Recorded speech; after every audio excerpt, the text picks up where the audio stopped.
This is its third season. So a few people have seen it at this point, and at times I get to meet people, strangers out in public, that come up to me and say, I watch your show, or I like your show.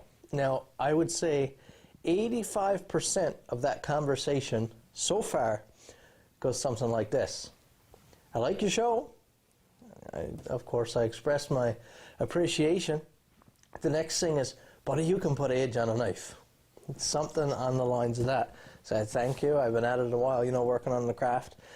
Their next line, and I'm not kidding, I've heard this so many times. You know, I never really could put a good edge on a knife. Something I never could do, never could get.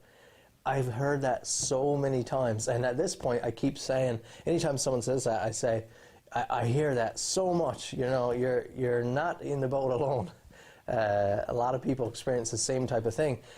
It's not, if you haven't invested some time and a little bit of money and resources, putting a real good edge on a knife or a tool is not that easy. It does take some skill, does take the right tool set, and I figured, I've already talked about this on the show, but I figured we would go back over sharpening again today for you guys that are still struggling with the concept of sharpening a knife. Now, stone sharpening can be broken down into two main types. You have freehand stone sharpening here, which is very traditional. You just have a brick stone and the skills are on you. And you also have guided stone sharpening.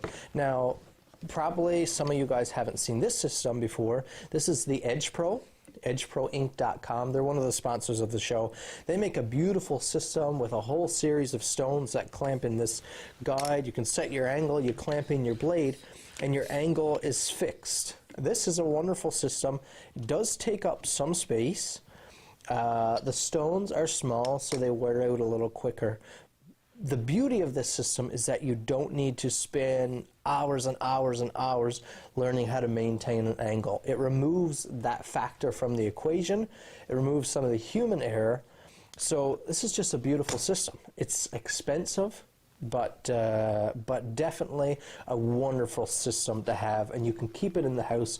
You can keep it beneath your kitchen counter down the cupboard. It's just wonderful. Now, my favorite type of sharpening is completely freehand. These rocks here represent cutting particles in a whetstone. So in a stone like this, a very pretty stone, we have a certain size particle in here that cuts steel. The particles are designed to cut steel. Now, the type of cutting particles we have here all depends on the stone you have, whether it's silicon carbide or zirconia or ceramic or diamond.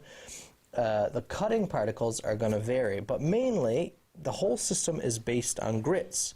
Now, a really coarse stone, like a 200 grit stone, would have really big grit. Now, of course, this is an exaggeration, but these big particles like this, they cut really fast. They do a lot of damage really quickly, but of course your edge is going to be left really rough. As you progress further up here, you're going to get particles that are smaller, so they aren't going to cut as fast. For example, this little tiny piece of grit here, it's not going to do all the damage to a piece of steel, but it will produce a finish that's very polished and refined. You need to pick a set of stones or set of tools to allow you to do that. Now, you can see here on the workbench, I have a whole ton of different stones, right from cheaper stuff, hardware store type stuff, which does have their use. I'm not saying it's garbage or useless. It's useful for putting a crude edge on a crude tool really quick. Might work good for an axe, might work good for a real quick and rough chisel edge or a plain edge, just to get it into shape for you to finish up a rough project. But they aren't going to produce fine edges because they're low-end stones, they're of coarse grits, and they're not really where you want to put your money and value, in my opinion. Now, when it comes to you selecting a stone for your purposes, the main thing you want to look at is what grits do you want or need. And like I said in the beginning, that comes down to what you're going to be sharpening. If you're just going to be sharpening a pocket knife and you don't want a razor sharp edge, you may only want to go up to about a 1000 grit, and that will produce a beautiful edge. Now, a 1000 grit is going to be a little bit fine It's going to take a long time to restore an edge if you're someone that's always putting little nicks and chips in your edge. So you're probably going to want to also pick up something down around like a 400, a 320, somewhere around that range to be your workhorse to put a good edge on, and then you can refine it with the 1000. So that is sort of your baseline set of stones, in my opinion. Something around between the 200 and 400 range to be your workhorse, and then something around the 1000 grit, which will give you a nice clean working edge, and that'll give you an edge to work pretty much for everything. Now, paulsfinest.com, they're a sponsor of the show, and they're where I get most of my sharpening gear. If you head there, pretty much any type of stone they have on that site is a good quality stone, and they give handwritten reviews and stuff on most of the stones.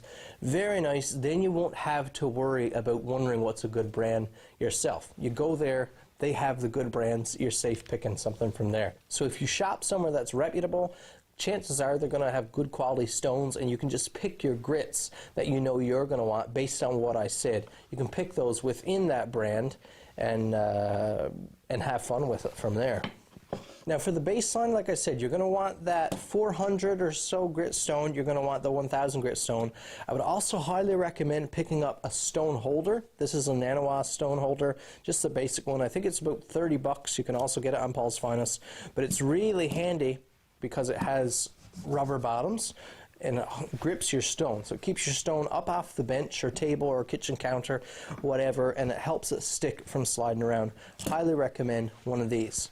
In addition to that, I would recommend a Nagura stone. This is a little block of stone, similar type material to what your sharpening stone is going to be made of, but it's going to be made for scrubbing down the surfaces of your stone, taking out little bumps and dips, taking out little dislodged particles and stuff, and just keeping your stone clean and fresh. I would recommend one of these. Lastly, I would recommend a leather strop, just because it's really nice for refining your edge and maintaining your edge. A strop, especially with a little bit of polishing compound like this, can do wonders at restoring an edge that's just gone a little bit more dull. The Newfoundland Hobbyist is sponsored by paulsfinest.com, Noble's Timber Mart with locations in Springdale and Bay Verte, wildmedkits.ca, Robinson's General Store, located in Middle Arm, and ABS Busing, also located in Middle Arm, Newfoundland.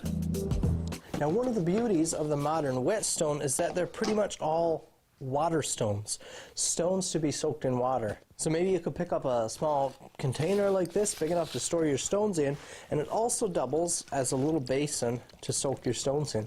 So I've just got them here now. I'm going to let them soak for probably 5 or 10 minutes. Just lukewarm, like room temperature water, and we'll get to the fun part, the sharpening process.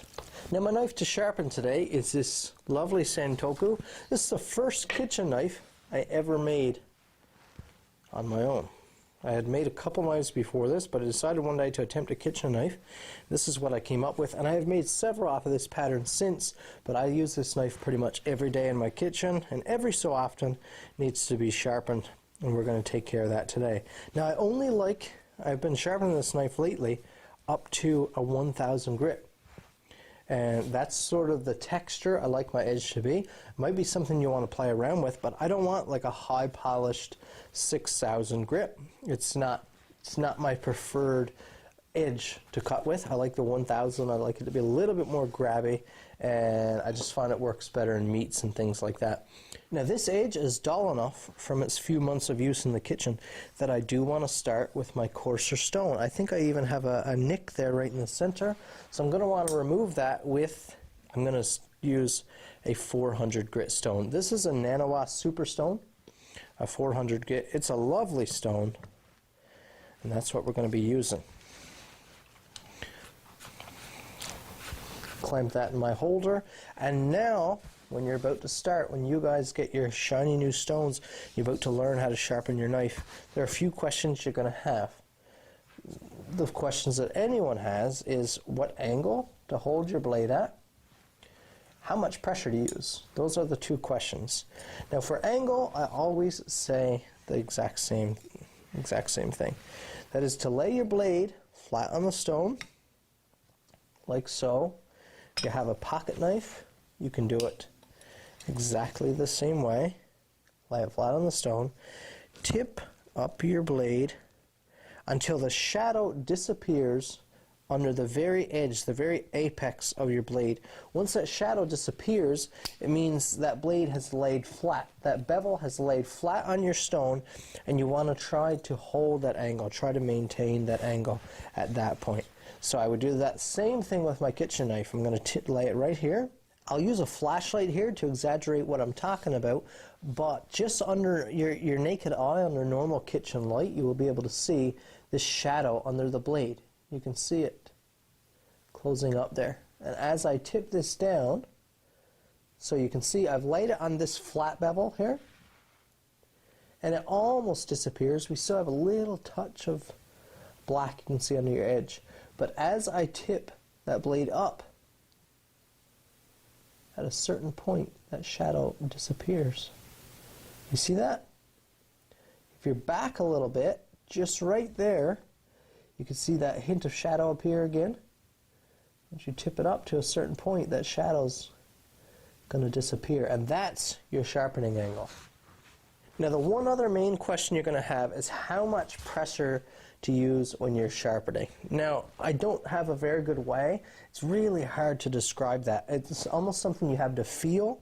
Different stones will react a little bit differently than others. But what I'm going to use here is this open-celled sponge. So this is just a general like dollar store sponge. You can see the texture of it. Now I'm going to place this right under my stone holder. You can see if I push down here, it bears up pretty good, but it does sink in. Let's get it close to the edge so you can see it.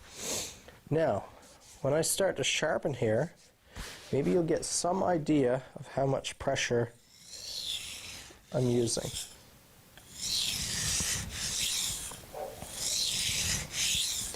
Now with a coarser stone, I'll use more pressure than with a finer stone. Let me get my sleeve out of the way there.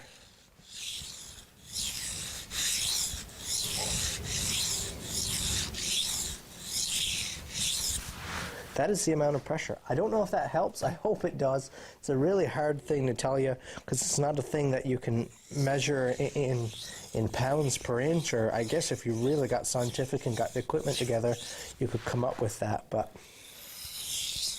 it's probably best, one of those things best felt.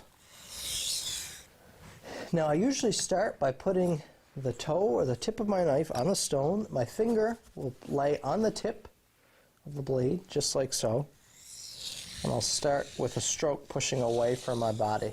Then I'll pull back in. I lay my thumb in on the blade to keep good downward pressure. And I just use my two hands to walk the blade back and forth like you're seeing here. And you're trying to maintain that angle, so you try to lock your wrists and everything into place for that angle. And you're just working back and forth. Fairly even pressure. I usually use a little bit more pressure on the cutting stroke or when I'm coming into the edge than I do on the reverse stroke. But you want good even pressure, and you're just cutting away steel. That is, this whole process is to cut away steel, and on this coarse stone like this, you're cutting away steel until you have a new edge established. Till you've removed any nicks, dents, chips, anything you want out of there.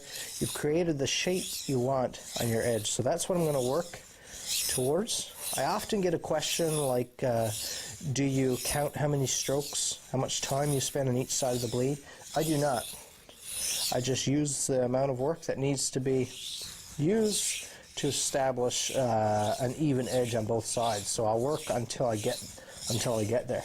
I'm not going to stop if it's not even, just because I've reached a certain number of strokes. So I'll just switch back and forth every so often, maybe every 20 or 30 seconds I'll switch. And every so often I'll check my edge to see how things are looking.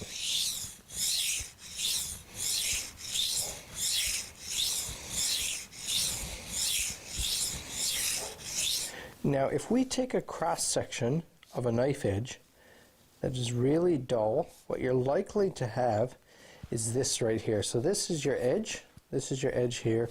This would come out here to the tip of your knife, right? So we're looking at a microscopic cross-section of your blade.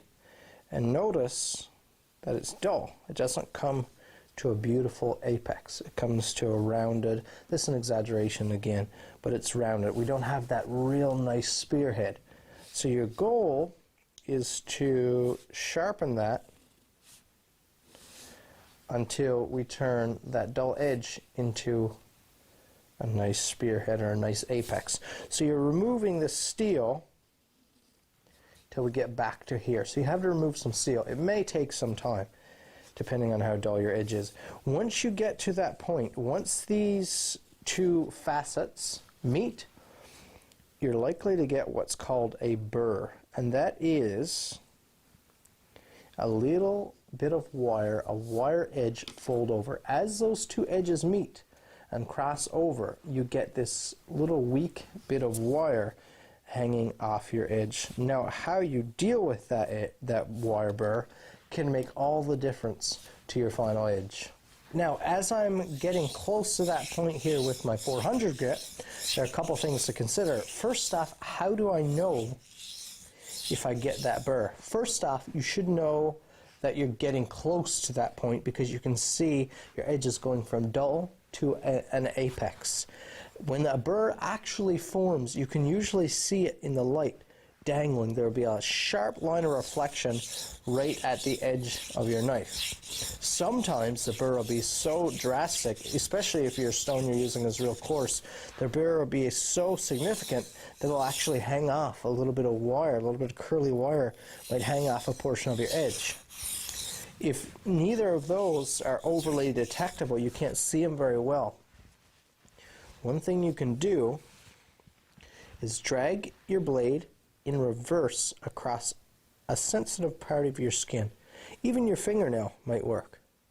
If you drag it in reverse, of course, if you imagine that piece of steel running backwards across your hand, there shouldn't really be any resistance. There shouldn't really be any drag as that happens. But if you do feel that sort of pull, that slight drag on your fingernail too, if you drag it in reverse, if you feel any drag, that is a burr, and you'll need to remove that. Now, one thing I like to do is run my edge very lightly through a piece of leather or a piece of softwood.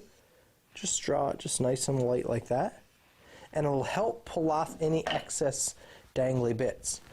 What I'll do after that is just use single cutting strokes, just like so, a little bit lighter. So 1 for 1 strokes like this. I'll do that for a little bit, and every once in a while I'll have another look at my edge and another feel. What I want to do is make sure that I do have a real nice sharp edge without a burr, or with very minimal, pretty much undetectable burr, because it may still be there on some microscopic level, but you want it to be almost undetectable. If you do not remove that burr, you have a nice big wire burr, you're feeling that and you're thinking that's your grabby edge, you keep going through different grits without removing it, at some point that burr is going to detach, you're going to be left with a dull edge again. And you've already worked up to fine grits, so you'll have to go back down to a coarser grit again and reestablish that burr and handle it properly. So you'll want to properly get rid of it at the start, and then you can work up from there. So take your time. This is especially difficult to understand and detect when you're new at sharpening, but you'll get the hang of it. You just need to pay attention to the work that you're doing. So I'm going to take this knife now, and I just did that for demonstration, of course. I'm going to take this knife and work it up till I get that burr.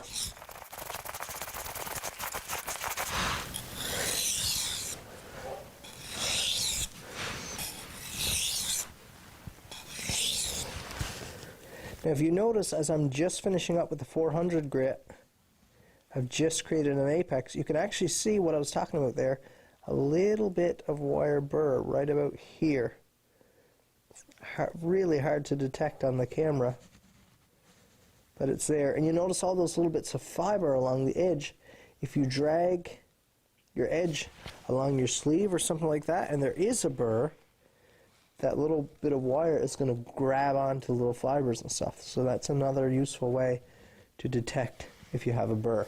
So to start dealing with that burr, I'll just graze my edge slightly through a piece of leather. It looks pretty clean there now. Now I'll just do some lighter single passes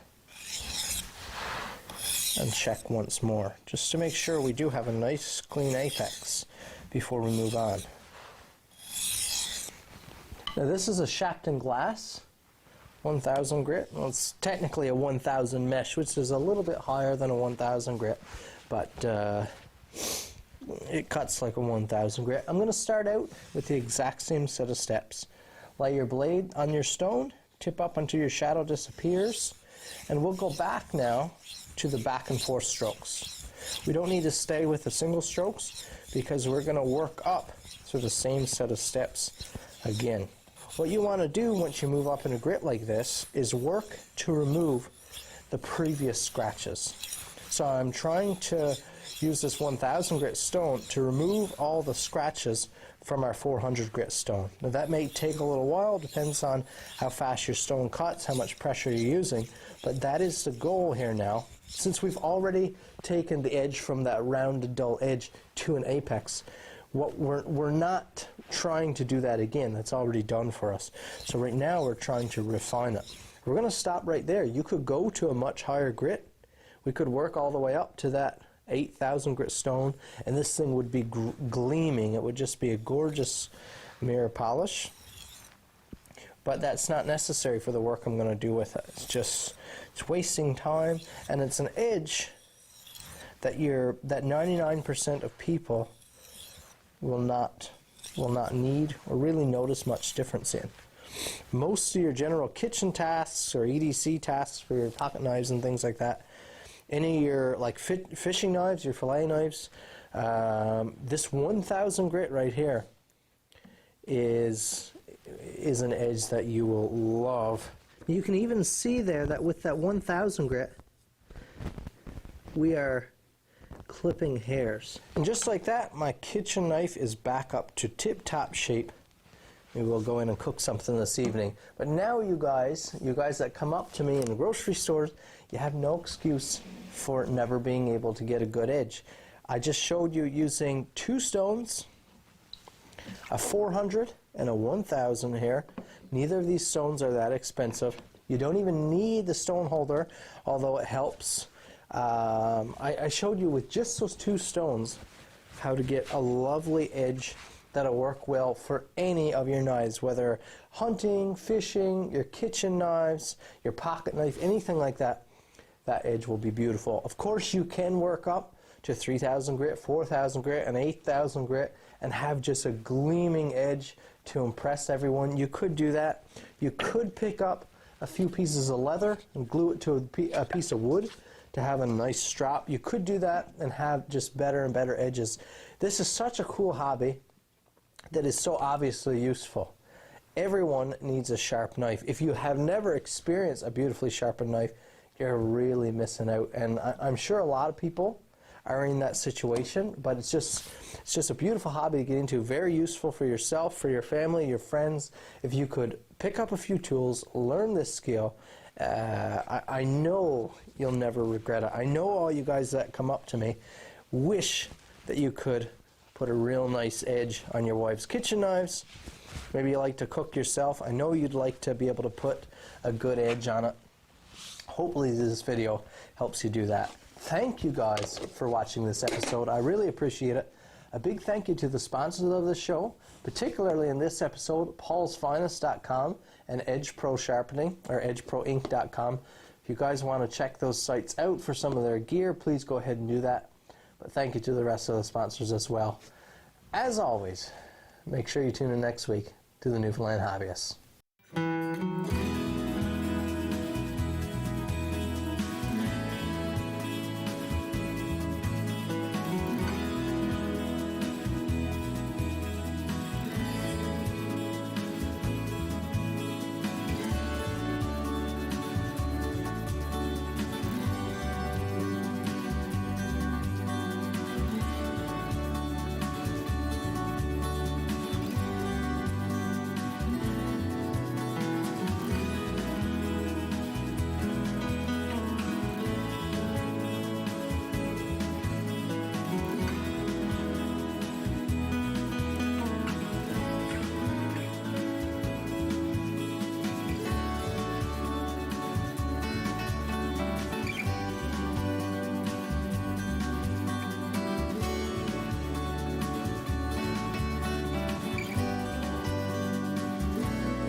The following program